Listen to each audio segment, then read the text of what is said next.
This is how to remove and replace the alternator on a Chevrolet truck. This is a 1995 model. You can see the alternator pulley has seized up and the belt's gone bad, so we're gonna have to replace the belt too. Remove the negative terminal from the battery. All right, so this is the belt tensioner. And what you do is you put a wrench on this bottom pulley and you pull it this way, and that takes the tension off the belt. And then with one hand, you take the tension off the belt. With the other hand, you liberate the belt. And if you do this, there's a bunch of different sizes of belts that are within like an inch of each other. And if you get the wrong belt, it'll jump off. So make sure you bring the belt and match it if you're replacing the belt.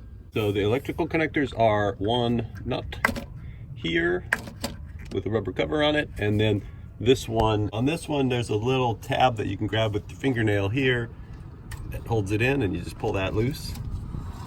Might be a good time to clean the mud off your engine. And then on this one, we're just gonna undo that with the wrench and make sure we don't lose any of the parts. And this is a 10mm nut. All right, so in the back, there's a 10mm bolt. There's a bigger bolt here, and then there's another 10mm up front. I put some penetrating oil on them because they've been tight for years. Shut up, bird. They've been tight for years. So in my case, they came off pretty easy. And the big one is 15mm. It's kind of a tight fit.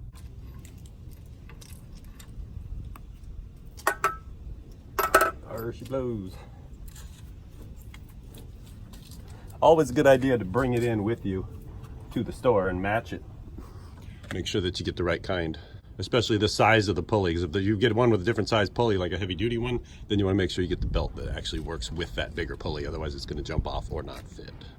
So there you go, bearing failure. You can see a couple of loose bearings left over here, and it does not turn at all. So there's a springy thing here, and you kind of got to wiggle it in to get the big bolt started. So I'm just wiggling it back and forth until the bolt wants to seat. Then we'll tighten it down. Specs, this is 10mm, and that one goes in at 18 foot-pounds of torque, and then you 37 foot-pounds of torque on the big chungus. And then 18 foot-pounds of torque on the one in the back. All right, the snapper snaps in like that. Click, make sure that the little tab goes over the thingy. On this one, make sure it's routed the way it was before. Make sure that when you tighten it down, you don't put stress on the cable and bend it at an odd angle. So we cap it up, and the wire is traveling at a reasonable angle. If you will need to know how the belt goes around,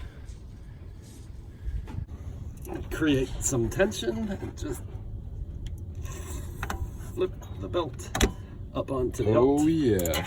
There you go. It's go time, Junior. And reconnect your battery.